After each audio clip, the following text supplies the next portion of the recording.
Well, my dear friends, before we get started on tonight's video, I have an incredible announcement to make.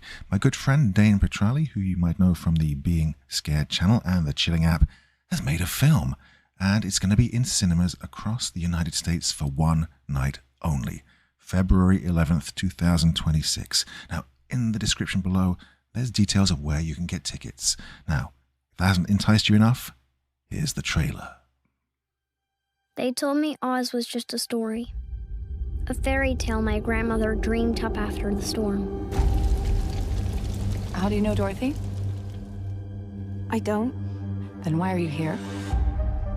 For nearly 20 years. Since I've known her, she can't have said more than 4 words to me.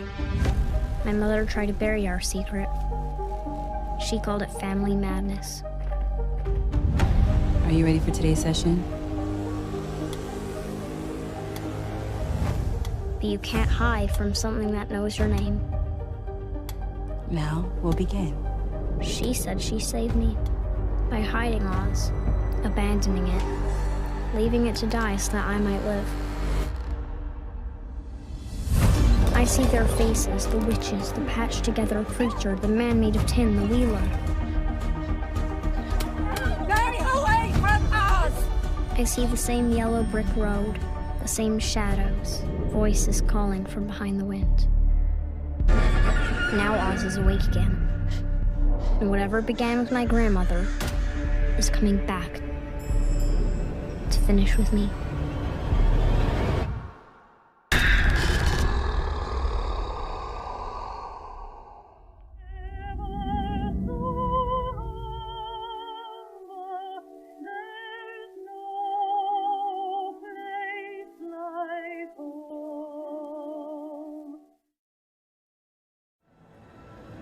It's time to sit back and relax with your favorite drink.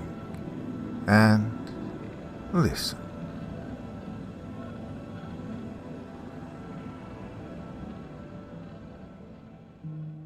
Good evening, drifters of the night. You found your way to a place where maps lie, where silence carries and where some doors are meant to stay buried. As always, I'll be your guide for tonight's walk into the dark. A guide who won't promise safety, only truth, or at least what passes for it when the lights go out. So pull the curtains tight, turn the volume just a little lower than comfortable, and listen closely. Some stories don't want to be heard, but they will be. Tonight's tale begins somewhere ordinary. Trees, dirt, a stretch of wilderness people swear they know by heart. But beneath that familiarity, something old is still awake, watching, recording, and waiting. What starts as curiosity turns into dread and then into something far worse. The realization that what's hidden doesn't stay hidden by accident. Now, if you're ready to step off the trail and into the margins, and stay with me, the protocol is already in motion. The Abandoned Bunker in northern Minnesota by Margot Holloway. Prologue. The place didn't have a sign. No marker on the road, no warning that anything out of the ordinary waited beyond the trees. Just a narrow stretch of cracked asphalt peeling off Highway 371, heading north past Walker. That's the last gas station that stayed open after dark, and into the kind of country most people only saw on weather maps. Pine forest, lakes with names older than the state, stretches of land where cell service dropped without apology. Northern Minnesota was good at hiding things. The woods were thick enough to swallow sound, and the ground was soft with decades of needles and rot, ready to bury whatever fell into it. Old logging trails vanished overnight. Cabins collapsed and were reclaimed. If something was built out here and meant to stay secret, time and distance did the rest of the work. Leech Lake sat heavy and dark at the center of it all, its shoreline broken by marsh and rock and long, quiet inlets. Locals fished it. Tourists skimmed its surface in summer and left before the cold set in. Nobody looked too hard at what lay beyond the fire pits and the boat launches. That's why we came here every year. Not because it was untouched, but because it felt forgotten. Far enough from everything that the world went quiet. Far enough that if something was wrong, if something didn't want to be found, you had plenty of places to hide. None of us thought we were walking into anything more than another weekend in the woods. That was the mistake. Part 1. The drive up to northern Minnesota took a little over 3 hours, and not a single person bitched about it. That alone said something. We've been doing this run together for 2 years straight now, ever since sophomore year, when Luke decided we needed a standing tradition that didn't end with blackout drunk idiots sleeping on couches that smelled like old beer. And this was our thing. Get out, disappear for a weekend, no witnesses. Darren rode shotgun like always, guarding the oak cord as if it were a weapon. God, the playlist was a mess. Indie tracks, half-forgotten bands, and songs he swore were huge, even though none of us had ever heard of them. Jenna and Lana were crammed in the back, laughing, heckling Darren whenever he tried to sing, and completely butchered the lyrics. Well, the highway gave way to forest as we turned off onto a narrower road. Chippewa National Forest swallowed us whole. Dense pine trees, rolling hills, nothing but green and shadow stretching in every direction. And that was the point. I'd picked the spot because my dad used to haul me up here to fish when I was a kid, back before life got complicated. I remembered a place far enough off the grid that we wouldn't have to deal with packed campsites or nosy park rangers asking for our paperwork. We found the clearing just like I remembered, maybe 50 yards back from Leech Lake. The water looked wrong somehow. It was dark, almost black, broken only by the occasional ripple when a fish hit the surface. Well, it felt, deep. The kind of lake that didn't give anything back once it took it. Still, the weather couldn't have been better. Cool enough to justify a fire, not cold enough to make the night miserable. Camp went up in about an hour, Darren and I wrestling with the tents while the others sorted gear and scavenged firewood. Lana predictably brought an absurd amount of food, snacks stuffed into every available pocket like we were prepping for a siege. She always did that. Jenna fussed over her new camping stove, testing it twice like it might explode the moment she turned her back. Luke got the fire started right as the sun dipped behind the trees, the light draining out of the forest fast. Well, we'd nailed the timing. No awkward waiting around, just straight into the night. I dragged 5 beaten-up lawn chairs from the back of my Jeep and set them in a rough circle around the fire pit. The flames took hold fast, the dry wood snapping and hissing as it caught. The fire threw light just far enough to keep the dark at bay, but not enough to feel safe. Darren immediately started roasting marshmallows, even though none of us were hungry. We just liked fire, always had. Hey, remember when you almost torched your backyard making s'mores in high school? Lana asked, sinking into her chair with a grin. Darren waved it off. That was different. Nobody told me lighter fluid actually worked. That's literally its only job, Jenna said. Yeah, well, nobody warned me it would shoot flames 3 feet into the air. The night settled in around us. The conversation slid into that easy rhythm you only get with people who've known each other long enough to stop performing. Luke talked about his engineering internship. Lana rambled about her art classes. Jenna went on a full rant about her organic chemistry professor, who sounded like a sadist disguised as an academic. The fire popped now and then when sap ignited, making sharp cracks that echoed just a little too far into the trees. I leaned back and let it all sink in. No phones buzzing, no deadlines hanging over our heads, just 5 friends, a fire, miles of forest in every direction. Out here, it felt like the world couldn't reach us, even if it wanted to. We should do this more than once a year, someone said. Nobody argued. Darren had gotten bored with marshmallows and moved on to stabbing random sticks into the fire, watching how fast they caught, how they twisted and died. He did that every trip, like he was running some low-budget experiment on what burned best. Sometimes I thought he missed being a kid more than the rest of us, missed the part where fire was fascinating instead of dangerous. Hey, you guys see that? He said suddenly, his voice slicing straight through Lana's story about her roommate's creepy boyfriend. See what? Luke asked, already scanning the edge of the campsite like he expected a raccoon to lunge out of the dark. Darren lifted his arm and pointed past the tents, toward the wall of pines behind us. There was a light. Just for a second, but it was real. I followed his finger. All I saw was black space between tree trunks. Probably the lake reflecting something. No, Darren said. It was in the woods, like a flashlight. Jenna leaned forward, her elbows on her knees. Well, it could be other campers. We're not that remote. Maybe, Darren said, but he didn't look away. His face had that tight, locked-in look, the one he got when something didn't add up. I'd seen it before, usually right before he made a bad decision and dragged the rest of us into it. Lana pulled her blanket closer. Well, as long as they stay over there, I don't care. Darren nodded, but his eyes stayed fixed on the trees. We tried to move on, but he was gone mentally, and every couple of minutes he glanced back at the tree line, waiting for the light to blink again. After about 20 minutes, he stood up so fast his chair tipped over. I'm going to go check it out. Check what out? I asked, already knowing the answer. The light. I want to know what it was. Jenna shook her head. Darren, there's nothing out there. You saw a reflection, or a car way off. Well, then it won't take long to prove me wrong.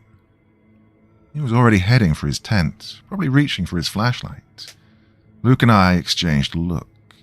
We both knew this version of Darren. Once he latched onto something unexplained, there was no stopping him. Pushing back just made it worse.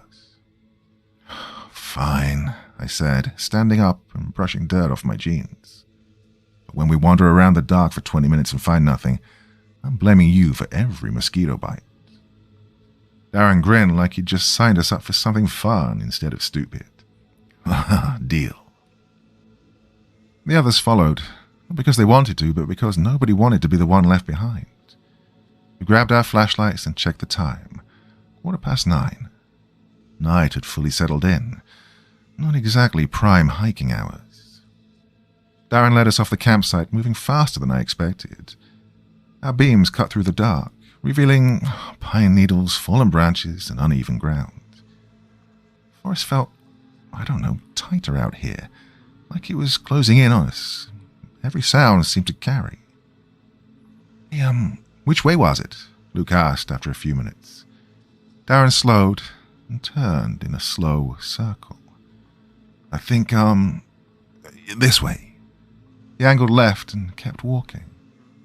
The brush thickened as we went, and branches snagged our clothes. Pine boughs smacked faces if you didn't duck in time. Lana muttered something about spider webs, and Jenna kept asking if this was really worth it. Hey, how much farther? I called. Not much, Darren said. I think we're close. I had no idea how he could tell. Everything looked exactly the same. Trees, logs, shadows stacked upon shadows. But, well, he kept going. We stayed behind him. We'd been out there maybe 20 minutes when Jenna suddenly yelled. What the hell? The flashlight jerked as she stumbled, catching herself on a tree. I kicked something. It was something metal. We crowded around, aiming our lights at the ground. At first, it looked like nothing. Leaves, moss. Then Jenna scraped her boot across the dirt. Something dull and metallic caught the beam. This wasn't trash, not a can, not scrap. We cleared away debris with our hands and feet, uncovering more metal. What emerged didn't make sense. A steel door set into the earth at an angle, like the entrance to an underground shelter. Well, the metal was old, scarred but solid. Thick hinges, heavy lock. Whoever built it hadn't done it quickly or cheaply. What is this doing out here? Lana whispered. I crouched and ran my hand along the edge where the door met the dirt. It was cold. This isn't new. It's been here a long time. Luke swept his flashlight around the area, searching for anything else. Footpaths, concrete, signs we weren't the first people to stand here. Hey, you think it's a bunker? Only one way to find out, Darren said, reaching for the handle. I grabbed his wrist before he could turn it. Hey, wait. Maybe we should think for 1 second. We all huddled around the door, our flashlight beams overlapping, carving out a small island of visibility in the dark woods. Lana knelt beside me, tracing the metal frame where it disappeared into the ground, her fingers slow and careful, like the door might notice us touching it.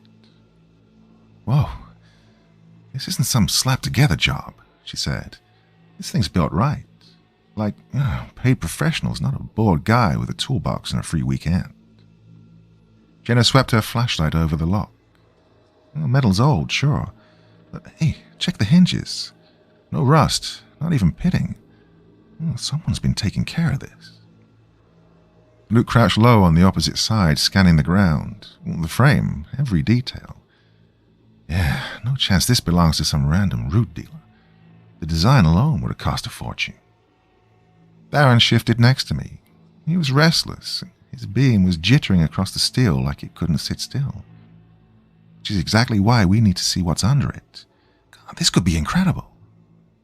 Or it could get us killed, I said. He scoffed. Tyler, come on. Worst case, we peek, scratch the itch, then head back to the fire. Jenna straightened up, brushing the dirt off her jeans. I don't know. This has bad headline written all over it. Lana laughed, but, well, it came out a bit thin. What would we even say? Oh, hi, we found a mystery door in the woods and decided to mess with it. Oh, we're not breaking in, Darren said. Look, it's not even locked. Watch. He twisted the handle. It moved easily. No resistance, no click, no alarm. See? Well, he wasn't wrong. Whatever this thing was, someone had left the door ready to open. I looked around at them, our flashlight beams overlapping, cutting each other up. Lana looked hooked, but wary. Jenna had her arms folded tight. The suspicion was etched across her face. Luke looked like he was running numbers in his head, and Darren looked like a kid shaking a present. All right, 5 minutes, I said. We go down, look around for 5 minutes. If anything feels off, we're gone. Darren's grin flashed white in the dark. 5 minutes, deal. I grabbed the handle, bracing for weight, for a fight. Instead, the door swung inward like it wanted us there. A concrete stairwell dropped away beneath it, swallowed by the black. A low electrical hum crept up from below. Oh yeah, Jenna muttered. That's not normal. Lights flicked on along the walls, steady and bright. They weren't flickering, they weren't dying. Concrete looked solid, clean, and well cared for. Nothing like the rotten mess I'd pictured. Well, Darren didn't hesitate. He studied down, his boots cracking against the steps, sound ricocheting in the narrow shaft. The rest of us followed slower, flashlights adding to the already working lights.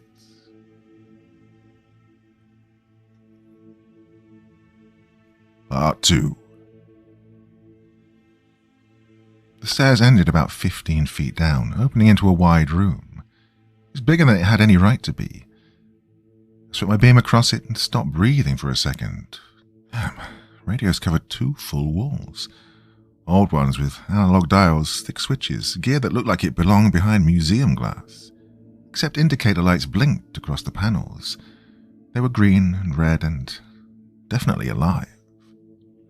Whoa, this is insane, Luke said, stepping a bit closer. These are from the 60s, I don't know, maybe 70s? Lana stood dead center, turning slowly. How's there power down here? I mean, we're miles from anything. I checked my phone. 0 bars, nothing. We'd had service at the camp. Hey, no signal, I said. Jenna checked hers and scowled. Yeah, same, dead. The air didn't feel like we were underground. It was clean and cool. Somewhere behind the walls, the vents were on, pushing fresh air through the space. The far wall held a massive map of North America, pinned up like a war room relic. Red pins dotted the continents. There were too many to count. Lines in different colors ran between them, crossing and looping in ways that made my head hurt. Darren leaned over the radios. Hey guys, some of these are warm. What do you mean warm? Jenny asked. I mean, someone's been using them recently. Vacuum tubes don't heat up for fun. Luke found a desk near the center of the room, cluttered with papers and a thick bound log. He opened it carefully, flipping the pages. This is code. Or shorthand. Coordinates, timestamps, something like that. He held it open for us to see. Look. The handwriting was clean and precise. There were columns, dates, numbers, military-looking abbreviations mixed with technical jargon. November 15th, 2025, Lana read. Well, that's just a few weeks ago. I leaned in. Page after page, all recent. So, yeah, I said quietly. This is a Cold War bunker that never shut down. Darren traced the map with his finger. These pins are everywhere. In the Midwest, Canada, Montana, Oregon. All remote, Jenna said. Every single one. Lana stayed near the radios. Her hands were tucked in close, and she was staring like she was afraid the machines might notice her. You think this is government? She asked. Still active government, Luke said. Or military. This level of organization doesn't happen by accident. I checked my phone again. Still nothing. Around us, the lights hummed steadily, vents breathing like the place was alive. Whatever this was, it wasn't abandoned. It definitely didn't seem to be finished with us. Hey, we should head back up, Jenna said after we'd spent a few minutes poking around the main room. Look, curiosity's covered. Yeah, this place is active. Somebody's still using it. Well, Darren didn't like that. Not even a little, but he nodded anyway. Yeah, probably. Still, His eyes drifted then. Hard not to wonder what else is down here. What else? I asked. He lifted his chin toward the far side of the room. I followed his line of sight and saw it. A doorway that I'd somehow missed before. Past it, a narrow hallway slid deeper into the concrete. The same lights, the same hum, the same sense of something continuing long after it should have ended. Hey, there's more, Darren said. This isn't it. We all stared at the corridor. From where we stood, it vanished into shadow, giving up nothing about how far it went or what it fed into. Hey, 5 minutes is up, Jenna said flatly. Luke was already moving. Come on, just a glance, he said over his shoulder. We didn't come all this way to stop now. He was halfway to the hallway before anyone could shut him down. I followed, my heart ticking just a bit faster now. All right, just a look, I called, not sure who I was trying to convince. Jenna muttered something under her breath but came with us. Lana stayed close. Darren took the rear, his flashlight clenched like a weapon now. The hallway was tighter than the main room, concrete squeezing in from both sides. Our footsteps slapped and echoed, like something else was walking with us but out of sync. The air felt heavier now, and cooler, like it hadn't been meant for guests. Doors lined the walls, all identical, all thick steel, plain handles with no labels and no windows. Luke tried the first one. It was unlocked. Inside were 4 metal bunk beds lined up like soldiers, mattresses dented, blankets folded neatly at the foot of each bed. Somebody's living here, Lana said quietly, running her fingers along the frame. It was cold metal, clean and cared for. The next room had 6 bunks. This one felt more lived in. There were books on pillows, clothes draped over rails, small electronics plugged into outlets, quietly charging. This wasn't temporary, not improvised. This was someone's home. Darren kept glancing back down the hallway, his jaw tight. This is messed up, he said. It's like institutional messed up. The next door opened into a kitchen, and we all stopped. The refrigerator hummed in the corner, that everyday sound suddenly so wrong now that it was underground. An electric stove sat against the wall, and the air carried the unmistakable smell of food. Lana moved to the fridge, and the rest of us scanned the room. Clean counters, dishes drying by the sink, a coffee maker loaded with grounds that hadn't gone stale yet. Guys, Lana said. Her voice wasn't loud, but it cut. "Come here." She opened the fridge. Inside were milk, vegetables, packaged food stacked neatly, fresh and recent. "That milk expires next Thursday," Jenna said, reading the label. I stepped over to the stove. The pot sat on the burner, steam still curled lazily upward. I leaned in and caught the smell immediately. Soup, vegetable, warm. "Hey, this is still hot," I said. Like, well, someone was eating not that long ago.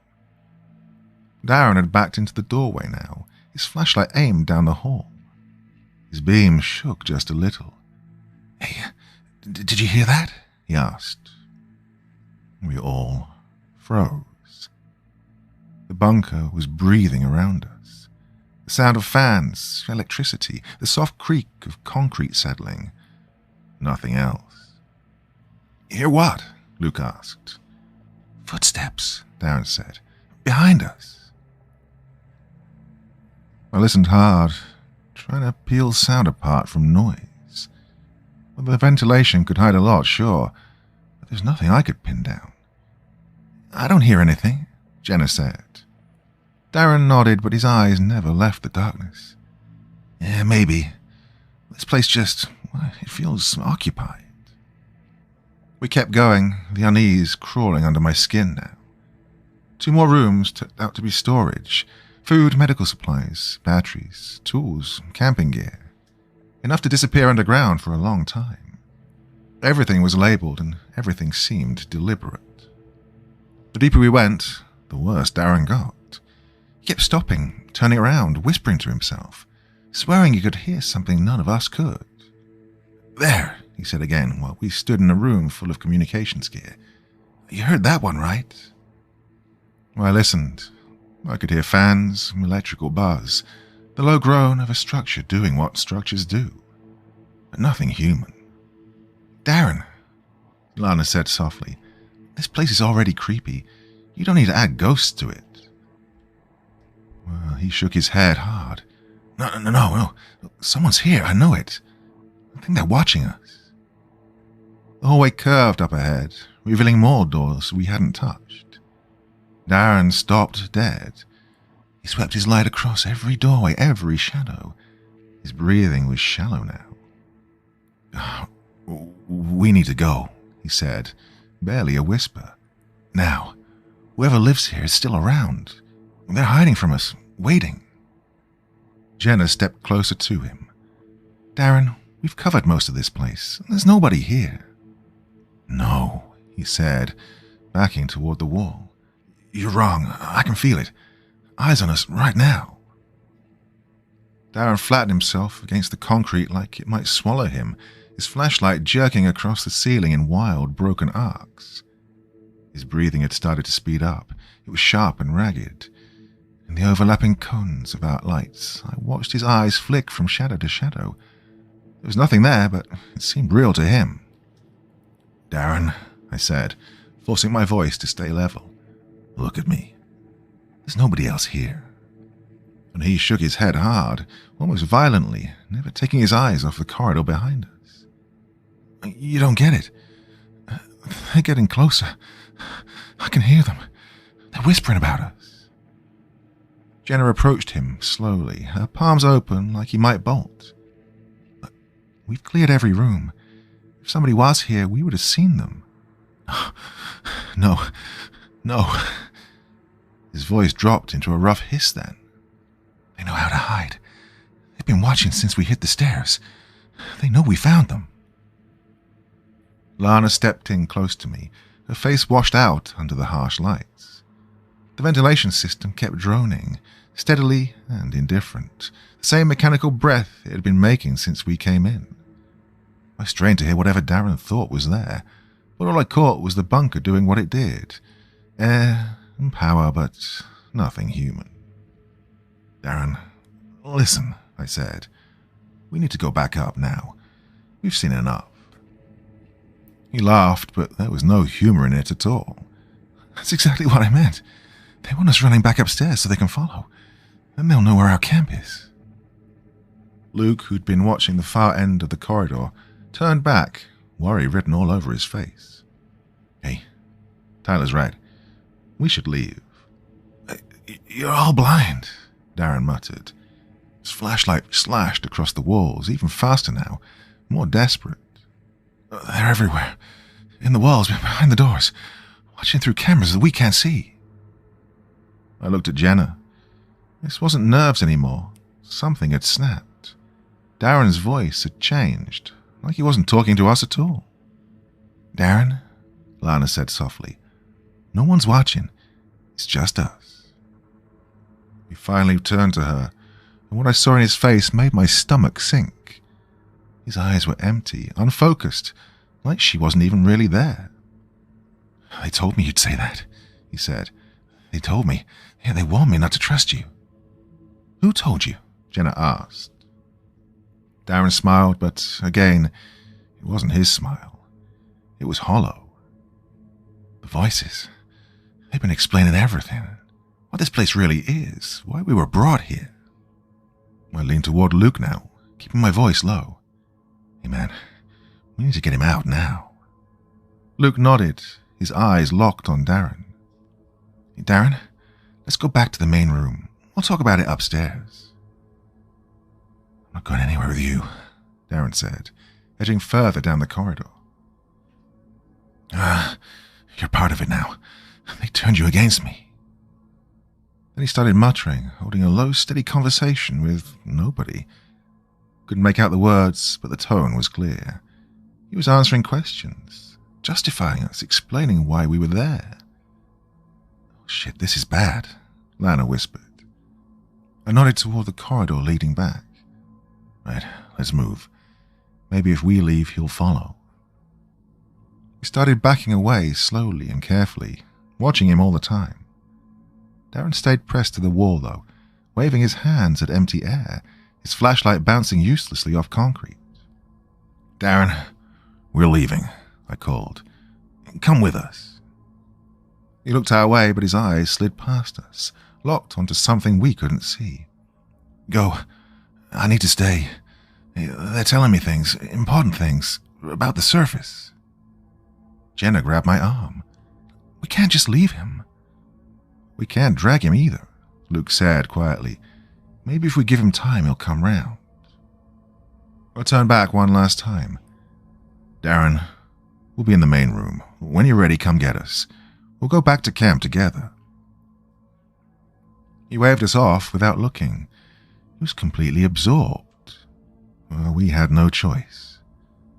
Oh, the main room felt massive after the hallway. The radio equipment still alive, still humming. I checked my phone. Yep, still dead. 10:47 p.m., and we've been underground over an hour now. "How long do we wait?" Lana asked. 10 minutes, I said. "If he doesn't come back, we go get him." We sat near the radios, close enough to hear if he shouted.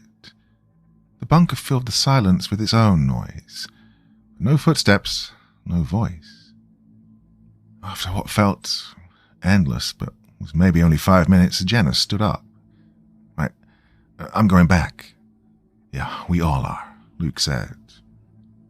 We moved down the corridor again then, our lights sweeping the same walls, the same doors.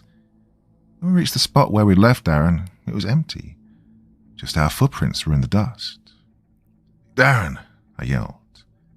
No answer. "Darren!" Lana shouted. Her voice bounced and split, the echoes answering her back. We searched every room again. The bunks, the kitchen, the storage. All were untouched, exactly how we'd left them. We scanned corners, behind doors, anywhere a person could wedge themselves.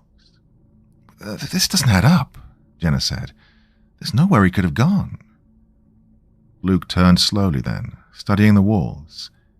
"Unless there's another way out." Well, the thought had crawled up my spine. If Darren had found another exit, he could be anywhere up there. Alone, just like that. "Right. Search again," I said. "Carefully, every inch." We split up. I ran my hands along the walls between doors, feeling for seams, panels, anything off. There was nothing. just cold, solid concrete. Lana pushed past the rooms we'd already torn through, heading toward what I'd assumed was the dead end of the corridor. "Hey!" she called out. "There's something off about this." We all moved to her. She was standing in front of another steel door. Same size as the others, same paint. Something about it felt so wrong up close. "This one's different," she said. "Look at the handle." She was right. Every other door had a basic lever. This one had layered latches, reinforced housing, the kind of hardware meant to keep people out, or in. It looked expensive, and was here deliberately. Luke tested it. It unlocked. Part 3. The door swung open into what looked like a supply closet. Shelves, boxes, nothing special. Until Lana tilted her head. "Wait, the back wall doesn't match," she said. "This room's too short." Well, once she said it, I couldn't unsee it. The space felt truncated, like someone had shaved a chunk off reality. Luke pushed past the shelves and ran his hands along the concrete. "Hey, there's something here," he said. "This wall's hollow." After a minute or so of pressing and probing, the section shifted under his palm. The wall wasn't a wall. It swung inward. Our light spilled into a room that shouldn't have existed. Same size as the bunk rooms, but this wasn't for sleeping. A metal desk sat dead center, buried under papers, photos, and equipment I didn't recognize at first. Filing cabinets hugged the walls. Shelves above the desk held monitors, dark now but clearly used. Luke moved straight to the desk. There's tons of documentation, reports, charts, organizational stuff. I stepped closer and felt my chest tighten. Photographs, stacks of them. The top one froze me in place. It was us. All four of us standing in the main room by the radios. Same clothes, same flashlights, same moment. The angle was wrong, though. It was taken from a high point, something hidden. Someone had been watching. "These are us," I said, like my voice was barely working. Jenna leaned in, her light sweeping the desk. "When were these taken?" I didn't have to answer. The photo answered for me. It was tonight. Lana grabbed another stack. Different faces, different people, same bunker. Some looked confused, some terrified, some unconscious. "God," she whispered, "these people didn't come here willingly." Their expressions told the story. Blank stares, empty eyes, bodies present but minds gone. Luke picked up the one last photo from the back of the desk. His hand started shaking. "Ty?" I took it from him. Darren, standing in this room. His face matched the others. It was hollow and drained, like whatever made him had been scraped out. Scrawled across the photo in rushed red ink were 4 words that punched the air out of my lungs. "He is one of them." Everything snapped into place then. We hadn't been alone, not for a second. Someone had tracked us, catalogued us, decided something about Darren before we even knew we were being watched. "Right, we're leaving," I said. "Now." I swept photos off the desk, shoving handfuls into my jacket. This was evidence and proof. Some fell to the floor, but I grabbed as many as I could. Lana grabbed my arm hard then. What if they're still here? The thought crawled over me like insects. There were cameras, hiding places. There were eyes everywhere. The bunker certainly didn't feel empty anymore. It felt awake. "Right. Move," I said. "Everyone, move." We ran. Not carefully, not quietly. No, we bolted through the corridor, lights bouncing, boots hammering concrete. Past the bunks, past the kitchen where warm soup still steamed like someone had just stepped away. Well, the hum of the system sounded wrong now. much too alive.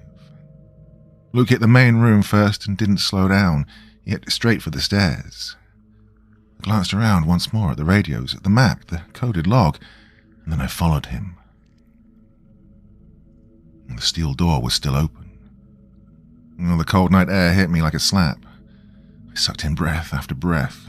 My lungs were burning. The forest looked normal again. Trees, shadows, like nothing was watching.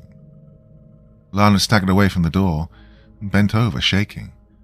God, what was that place? I slammed the door shut. The lock clanged into place, final and heavy. But Darren was still gone, and the photos in my pockets were the only proof he hadn't just vanished. Look, we have to find him, I said. He's out here.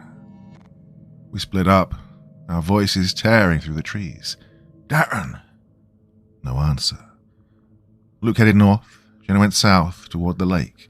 Lana and I pushed west into the thicker brush. Darren!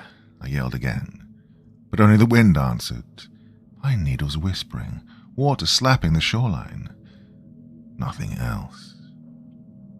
I shoved through the snarled brush and climbed over deadfall, sweeping my flashlight into tight arcs, hunting for any sign Darren had passed through here. There was nothing. No snap branches, no footprints pressed into the damp soil, no scraps of fabric caught on thorns. The forest was giving us nothing back. No, we kept at it for hours, regrouping every half hour to compare notes and shift directions. Jenna found a couple of patches where the undergrowth looked bent out of shape, but nothing solid. Luke followed an old deer path that cut deeper into the woods, tracked it for nearly half a mile, came back empty-handed. Just more trees, just more dark. As the night dragged on, the temperature dropped hard. Our voices went raw from yelling Darren's name. My legs burned from forcing through brush that fought every step. Yeah, quitting though. Leaving me out here alone, that wasn't an option any of us could live with. By the time the sky started bleeding grey in the east, we'd covered everything within reach of the bunker. Still nothing, no prints, no drop gear, no sign he'd ever been in the forest at all. It was like Darren had stepped away from us underground and been erased. Look, we need help, Jenna said when we gathered near the bunker entrance one last time. Her face looked hollow in the early light. I mean, real help. Dogs, search teams. Well, I nodded, even though turning away felt like abandoning him. The photos in my pocket reminded me this wasn't just some wandering off. Whatever took Darren was organized and intentional. We hiked back to camp in silence. Our fire was dead, just cold ash. The tents looked flimsy and exposed in daylight. All our gear felt pointless now. Chairs, food, dumb games we planned to play. We packed in 15 minutes, shoving sleeping bags and supplies into the cars without caring how it fit. Lana sat in the passenger seat, staring at her phone, refreshing for a signal that never came. Luke slammed the last of the gear into the trunk. Jenna folded the tents with tight, precise movements. The drive back to the nearest town felt endless. I left the radio off. Music, news, anything normal just felt wrong with Darren still missing. In the rearview mirror, the forest shrank behind us, holding onto secrets we'd barely even scratched. After about 2.5 hours, we'd reached Duluth. The local police department sat on East Superior Street. We parked across from it and sat there, our engine ticking, but nobody moving. What do we even say? Lana asked. I pulled the photographs out and spread them across my lap. God, in daylight they looked even worse. They were clear, sharp, proof of surveillance. The photo of Darren stared back at me. His eyes were empty, deadened.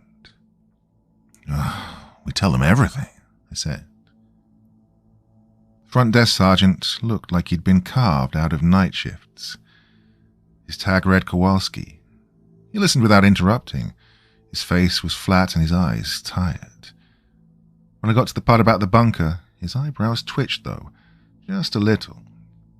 So, he said when I finished, you're saying you found a secret government facility in the middle of Chippewa National Forest, and your friend disappeared after losing his mind inside it? That's exactly what I'm saying. And then laid the photos on the counter. He picked one up, studied it, long enough that the silence got quite heavy.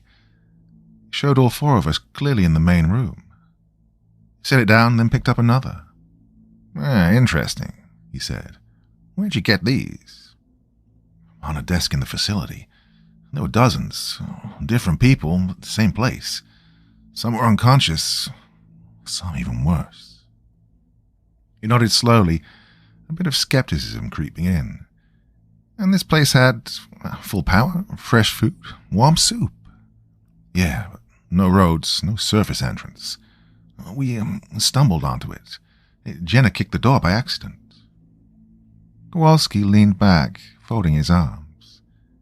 Hey, how much drinking was involved on this trip? None, Jenna said. We hadn't touched alcohol at all. Drugs? Prescriptions? No, I said. We know how this sounds, but Darren is missing. Those photos prove something's going on out there. He then picked up Darren's photo, the one with the red writing. This ink looks recent. That's because it is, I said. Someone wrote that after they did something to him. Or, Kowalski said, setting it down, someone in your group staged this. Prank. Social media stunt. God, I got angry now. This isn't a joke. Darren's gone. I understand your concern, he said calmly. We'll file a missing person report. People panic, though. Wander off. Come back later. This happens all the time. He handed me a clipboard. Name, height, weight, last known location, boxes that felt useless to tick. What about the site? I asked. Sending officers to look? Lee shook his head. We don't chase urban legends. If he doesn't turn up, we'll reassess, though. I filled out the forms while the others slumped in plastic chairs. Outside, the morning traffic rolled by. Normal people going to work. No bunkers, no missing friends. When I finished, Kowalski stacked his papers. The photos stayed on the counter. Hey, can I get those back? He asked. I pocketed them. They felt, heavier now, like carrying proof that nobody wanted. Hey, we'll, call if we hear anything, he said.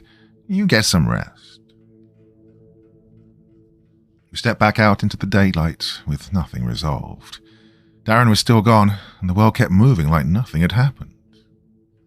That photograph never left my pocket. It was the only thing solid I had left, the only proof that the bunker wasn't some shared hallucination. Without cops or anyone official backing us up, they were just creepy images, questions frozen in ink that nobody wanted to touch. Well, to be honest, 3 days without sleep had caught up with me. My eyes were burning, my skin was sagging, my thoughts were looping. Every time I shut my eyes, though, I saw Darren's face exactly as it looked in that picture, blank, emptied, those 4 red words carved across him like a sentence. The police had brushed us off. Darren's parents were convinced he'd taken off to clear his head. Jenna and Lana started exchanging looks whenever I mentioned going back, like they were worried I was slipping too. Luke was the only one who didn't shut me down. Maybe because he'd held the photos himself. Maybe because he was just as scared as I was. When I called him Tuesday morning and asked if he'd drive back with me, he didn't hesitate for long. Look, we need proof, I said, while we loaded his car with fresh flashlight batteries. Something undeniable. He nodded, but I saw the doubt working its way in. What if he's gone? Look, what if we did just imagine it?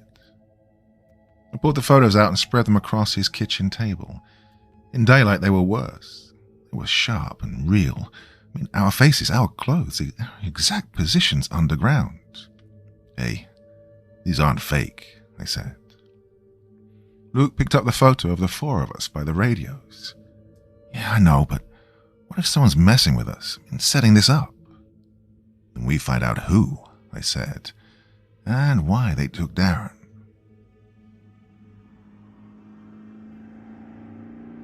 Part 4. The drive back to Leech Lake dragged. No excitement this time, no weekend energy. Luke kept the radio low, pointless chatter filling the air. I watched the GPS dot inch closer to the saved coordinates, the place that had started everything. We parked the car where we'd camped before. Somebody had already cleared the fire pit. In daylight, the forest looked harmless, just pine, brush, and dirt. The kind of place families hike. Right, about 50 yards from the shore, I said, checking my compass, then northwest. We headed in. Pine needles crunched under our boots. The woods felt familiar but wrong, like a place you recognize in a dream but can't quite place. After 15 minutes, I stopped and checked the GPS. Right, we're standing on it, I said. 10 feet from here, max. There was nothing there. Just forest, needles, rocks, dirt that looked like it had been there forever. Luke dropped to his knees and scraped at the ground. Yeah, maybe it seals flush, he said. Maybe it's hidden better than we thought. We searched for an hour, kicking branches aside, digging through leaves, probing the ground. Nothing but roots and soil. Finally, Luke stood. Hey, Ty, there's nothing here. I checked the GPS again. We were dead on. But instead of the shallow dip where Jenna had kicked the door, the ground rose gently, like someone had filled a hole and smoothed it over. The dirt looked wrong. It was darker and looser, recently disturbed. Small plants dotted the mound, but their roots were shallow, like they'd been transplanted. Hey, look, I said. This has been landscaped. Luke crouched beside me. Yeah, you're right. Well, this is construction. He swallowed deeply. Yeah, but, who can erase an underground facility in 3 days? My stomach tightened at the thought. Whoever ran that bunker had resources. Enough to watch us, enough to take Darren, enough to make the whole thing disappear. Government, I said. Military. Someone with machines. Or someone who wants us to think that, Luke said. What if this is some kind of experiment? I scanned the trees, suddenly aware of how exposed we were. After those photos, I couldn't shake the feeling that we were being watched again. We widened our search, hiking big circles, looking for vents, cables, tire tracks, or anything. By afternoon, we'd covered nearly a square mile. Nothing. Birds, wind, water on the shore, and the forest felt normal, like it was daring us to believe we'd made it all up. Hey, maybe we should turn around, Luke said as the sun started sinking, and the light going dull and orange between the trees. We've been out here all day. I pulled the photos from my pocket again and let the fading daylight hit them. Oh, they were still razor sharp. Concrete walls, old radio rigs, a wall map stabbed with red pins across the Midwest. And Darren, his face drained of anything human, with those 4 red words slashed across him like a verdict. Look, these are real, I said again, mostly to myself, to be fair. We didn't imagine this. We did not hallucinate an hour in a Cold War bunker. Luke dropped onto a fallen log and kicked his boots off, dumping out pine needles. I know the photos are real, he said. What if someone handed them to us? What if the bunker was staged, built just to mess with us? For what reason? Well, he shrugged. I don't know, but it makes more sense than a secret facility that gets erased in 3 days like it never existed. I wanted to fight him on this, but exhaustion was winning. We hadn't eaten, and we were low on water. My legs were cooked, and the disappointment was setting in heavily. Still, those photos were the only thing separating Darren's disappearance from a boring missing persons file. They prove something happened, I said. Even if the bunker's gone, they show Darren in a place that shouldn't exist. All of us in a place that isn't supposed to be real. Well, Luke nodded at this, but his eyes didn't agree. The longer the forest gave us nothing, the more reasonable his doubt became. Without the bunker, the photos started to feel like props from a sick game. We hiked back to the car as the woods darkened. Oh, my legs were throbbing and my throat felt raw from calling out distances and bearings. The GPS still pointed to the exact spot where the steel door had been, now just a smooth mound of disturbed earth pretending to be natural. Luke started the engine, and the headlights cut a tunnel through the trees. "So," he said, "what now?" I looked down at the photos in my lap. Darren's eyes stared back at me. God, they were empty in the dashboard glow. Someone had written those 4 red words for a reason. Someone had watched us underground, documented us, then wiped the place clean. Whatever this was, it wasn't a small thing, and it wasn't random. It was way beyond anything a few college kids could have stumbled onto in a camping trip. But Luke was starting to doubt the whole thing himself. Without the bunker, I couldn't really blame him. Photos were real, though. That much I knew. They were not fake. They hadn't been planted. They weren't part of some internet stunt. And if they were real, then Darren was still out there, caught in something I could barely understand. 6 months later, those photos lived in a manila envelope on my desk, the edges soft and frayed from overuse. 6 months of pulling them out, studying every shadow, every reflection. 6 months of Darren's dead stare burned into my brain, and still no answers. My apartment had turned into a war room.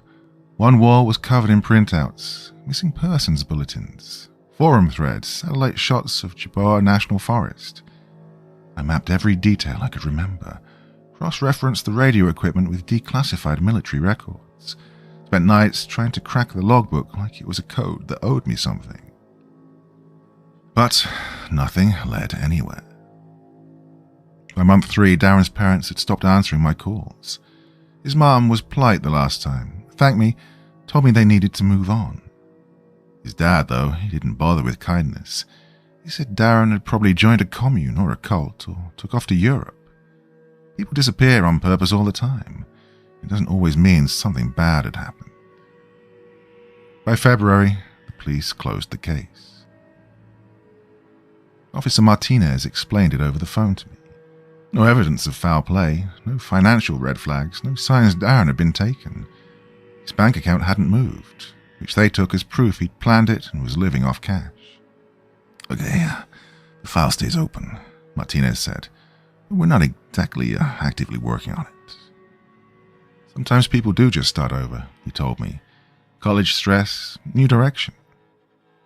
I tried to explain the bunker, the photos, the surveillance, but he'd already read Kowalski's report. Our statements were labeled unreliable, stress-induced, possibly substance-related. Pictures were interesting, but they didn't prove a thing. They could have been taken anywhere. Well, that's when I went online. Reddit felt like the last place left. I posted everything, long write-ups, timelines, cleaned up versions of the photos that hid our faces but showed the bunker, unsolved mysteries, missing 411, conspiracy boards. Well, the responses were exactly what you'd expect. A few people asked serious questions. Some floated theories, Cold War relics, black sites off the book's programs. Most dismissed it outright, though. Creative writing, ARG bait, viral Darren. One comment got hundreds of upvotes. A decent creepypasta, but the characters need work. Damn, that one stuck. These were communities built around disappearances and government secrets, the exact people who should have listened. But instead, they treated Darren like content, just another spooky story to scroll past. Luke stopped answering my calls after I showed him the Reddit threads. Lana and Jenna pretended the whole thing didn't exist whenever we crossed paths on campus. They buried it, accepted that Darren had gone and that whatever we remembered about the bunker was just stress, fear, and imagination filling in the gaps. I was the only one who couldn't let it die, because the photographs were real. I took them to a photo lab downtown, paid out of pocket for a full forensic breakdown. Paper stock, ink, aging. No digital tampering, no modern printing tricks. The paper matched Kodak surveillance batches from the late 90s. Old school, exactly what you'd expect from a facility built to last and stay quiet. Those images weren't props, they were records. And so, I kept digging. Every night bled into the next as I combed missing person databases, chasing patterns instead of sleep. Namus became my nightly ritual. Faces, dates, locations. I stared at hundreds of profiles across the Midwest, looking for anything that smelled like the same hand behind it all. Then, 3 weeks ago, something finally hit. I was scrolling through Wisconsin entries when a face stopped me cold. Sarah Chan, 19, missing out of Madison since October 2023. Her database photo showed a sharp-eyed girl with short dark hair, but I didn't recognize her from there. No, I recognized her from the bunker.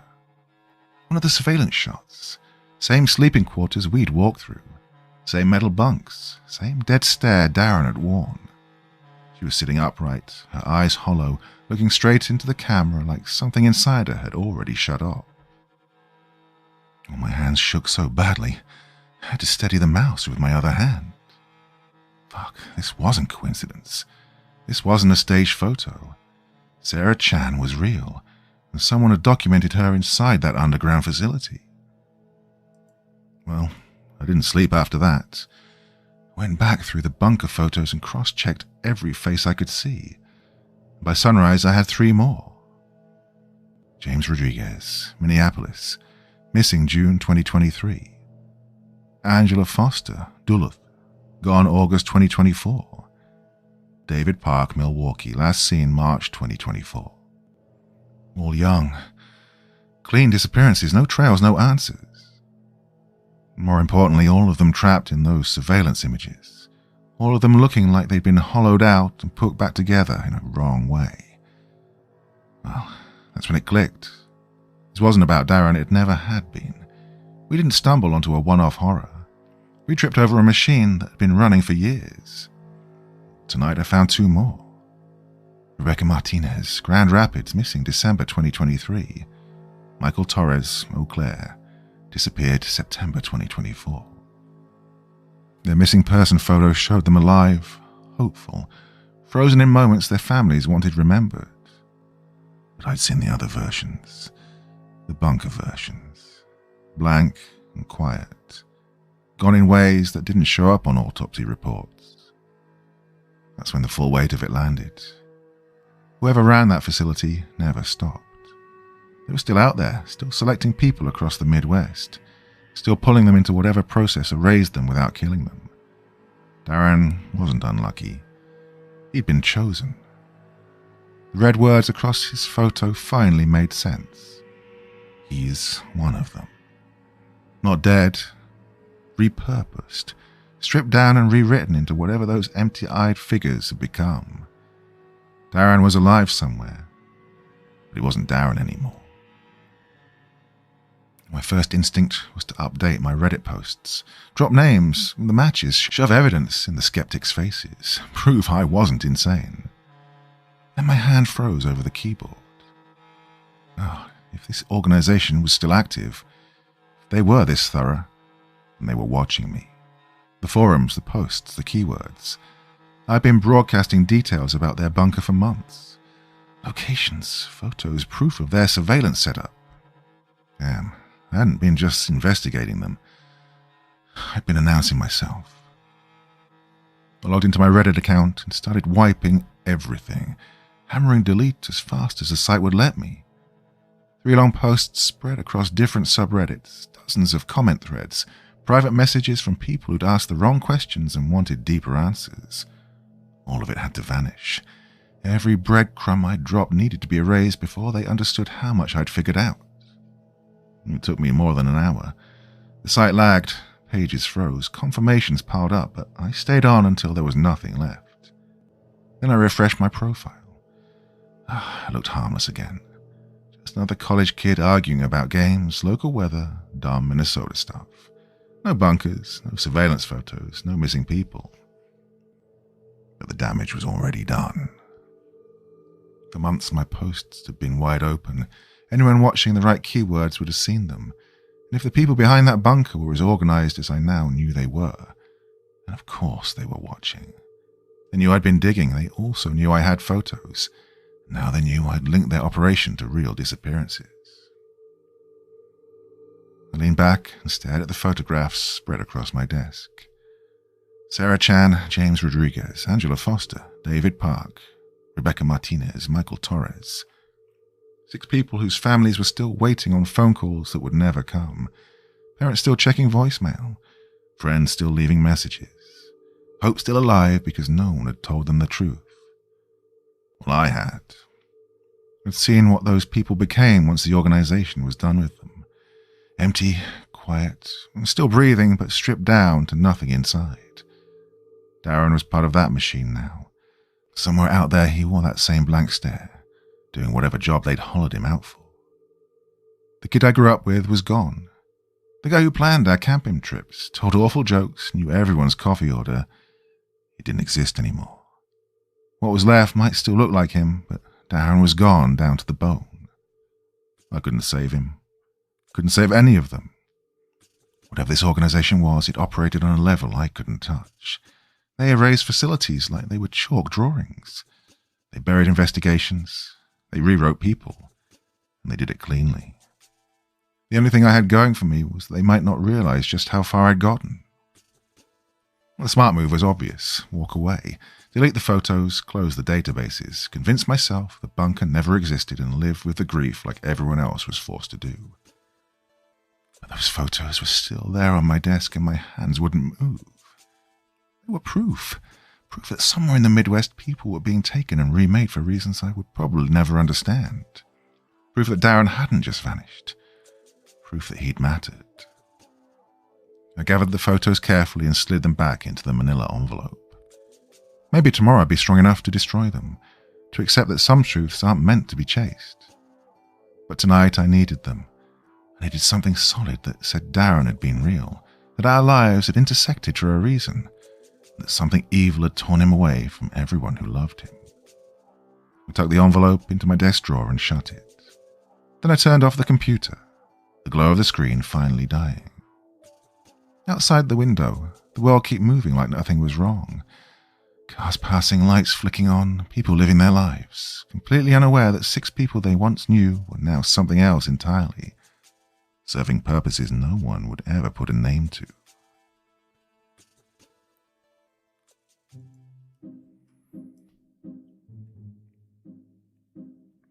That one was a bit weird, wasn't it? What happened, I wonder? I don't know. That left a lot more open for interpretation and discussion, I think, than it actually answered. But interesting story. Another one set up in the American Northwest. So, horrible here. We've just had one storm finish and another one's on the way. So it's been really cold, everything. Come down with something. So, fortunately, all travel was cut off to most of the country over the last couple of days, so I wasn't able to travel for work anyway. Not that I was in much of a state to do it, so I don't know, things work out for the best. Anyway, I'm waffling here. What did you think of that story? Thoughts, feelings, anything else you want to say in the comment section below the video? And as always, I will try to join in the conversation. Right, there'll be a podcast tomorrow night, and then I'll be back here on Sunday. I hope to continue with that superhero story, and then back again on Monday. Okay, till then, my dear friends, hope you have a lovely weekend. If it's as cold as it is here, then hunker down and stay safe, yeah?